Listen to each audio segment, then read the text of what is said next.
me again, Maria Thompson, Com 101 2021. Tonight we are going to be talking about, you're gonna listen, but I'm gonna talk. It's gonna be about, this is my persuasive speech on income inequality. Okay, here we go. So, just a quick second, and I'm not gonna show you that we had this conversation. I'm just not gonna. Okay, here we go. So tonight we're going to talk about income inequality. This is my persuasive speech. And I know you're wondering, like, no, not income inequality. Shoot, we talk about it so often. Why would you do a topic? Let me tell you what. We are extremely far from closing the gap on income inequality. Extremely far. And also, there are many types of income inequality that I'm just gonna kind of like touch a little, because there are so much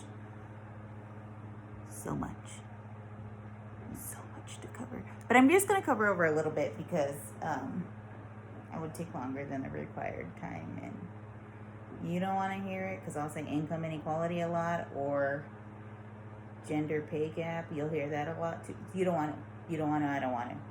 So let's just get this going, okay? So, just as a little backstory here, okay? Income inequality that we face in our nation started around like the 1900s. It probably came like, and probably, I mean, it did come before the 1900s, but it wasn't actually recognized till the 1900s because we were segregated. Why are we segregated? I don't know. Slavery. I know it's a dumb reason to be segregated, but here we are. Discrimination against other minorities and gender. That's bottom line. Minorities, gender, all that stuff. A lot of income inequality stemmed from the 1900s because just such a large part of America at that time was heading into new territory just as a nation. We were dealing with abolishing slavery, handing out like land to everybody. It was just a time where nobody knew what to do exactly, like what was the right thing to do. Because some people thought doing the right thing, but they weren't doing it. It wasn't helpful to anybody. So we have tried making strides to close the gap. But like, we've done something. So like, you can't see because I'm out of frame, but look. So we've had a gap, and we've kind of come about here to close this gap, but we are definitely far from closing this gap. There are different kinds, again, I'm going to reiterate, different kinds of inequality. Again, it's gender, it's race, and in some cases, it's social status as well, okay? So, this is a very tiny recap again. I'm just going to tell you that after slavery and after lost my train of thought there. So after slavery, after abolishing all that, we still had to, there was still segregation. So like, even though it was a very like, slaves are over here, white owners were over here, and like other minorities was like not in the picture because nobody cared about them. So we were still segregated. So like, coming into the 1900s, we're still segregating, still like between colors and whites. It was a thing. We had to be separated, and because we had to be separated, that caused a lot of financial stress, educational burden on a lot of Americans who weren't Caucasian. So during this time, we're learning, we're growing, we're doing things. We've come into a depression. We've had a great new deal. We've tried coming together. We've tried bringing people together. We've had civil rights movements. These are the things that we have done to try and close the gap.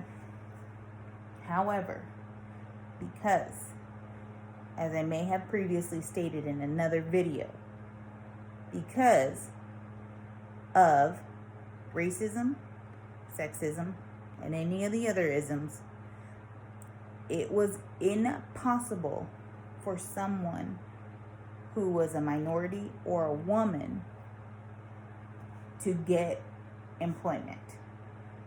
These things were impossible because a lot of employers wanted it to be a guy's club. This is a man's club. This is where only all the guys go. Many people don't know that golf was intended only for men, so that men could, and a lot of businesses or corporate places would take their companies that were men to golf because it was a man's thing to do. Because of these things, it was hard for minorities and women to get higher education so that they could do and be in places or in positions of management. They weren't able to hold down these jobs.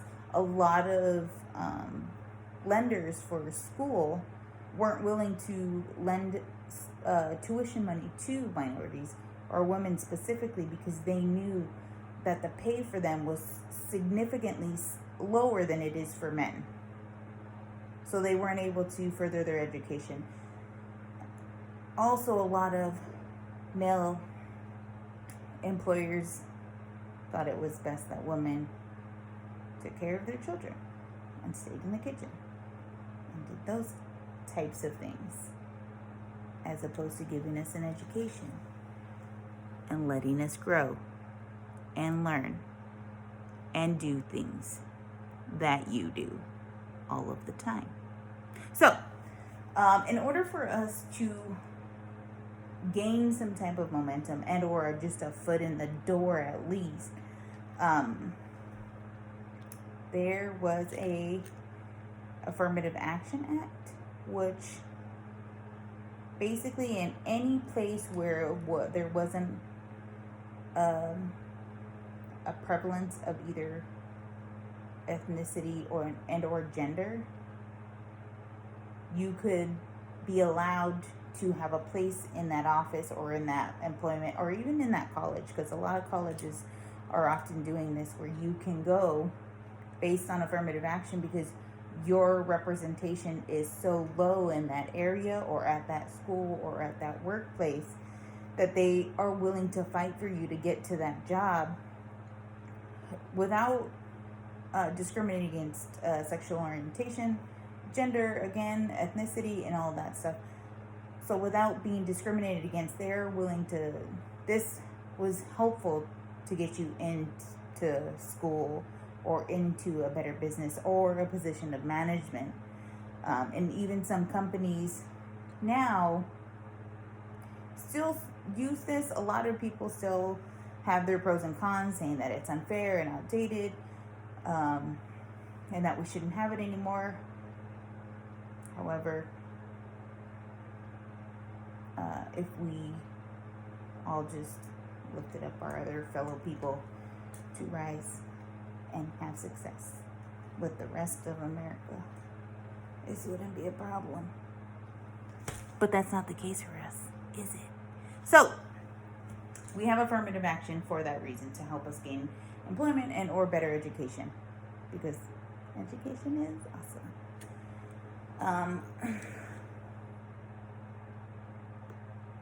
It's just me again. Okay. So, internationally, women earn 23% less for the same type of work than men. And it has been said that closing the gap on this would take us all the way up into like 2059. I'm not going to live that long, guys. Okay? Let's close this gap.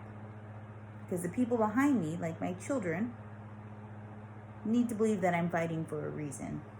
For us to better equip our fellow Americans, better to uplift our fellow Americans, because I want to believe that I'm worth what the healthcare worker next to me is worth, because I am also putting my life on the line, just like he's putting his life on the line to go to work. So I want to believe that that's fair. And I have to practice what I preach to my children, that like, I matter just as much as he matters, or you matter just as much as she matters, and she matters just as much as he matters. But I can't do it alone. And for that reason alone, I am asking you to be more conscious, to be more aware,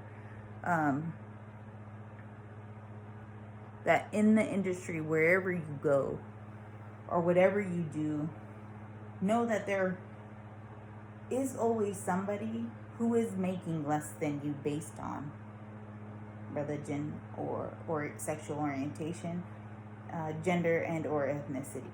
That's just where we're at in America, and that's just how it is, unfortunately. In order for us, or to help us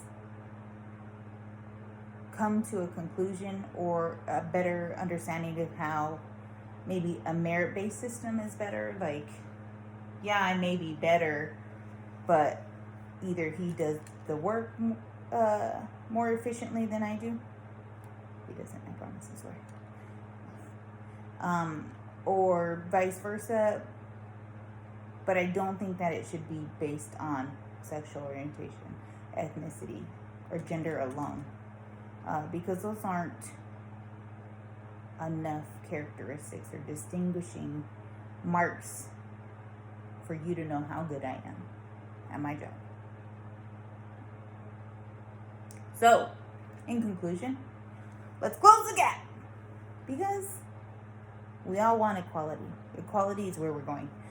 And now is where we all need to be equal. It's 2020, and I'm stuck in a house making a video by myself to you because of a virus that won't let me out of my house, and or commingle with other people that don't live here, and it's driving me crazy. But in conclusion, let's get equality in closing the gap, equality just in general, because honestly, fighting this battle is really hard, and I could use some company. So, know that someone is getting paid more or less than you, or where you go. Be aware. And when it's time to fight, fight. Fight for equal pay, fight for equal rights. Because why not? What's being equal gonna hurt? Alright, that's enough. Good night.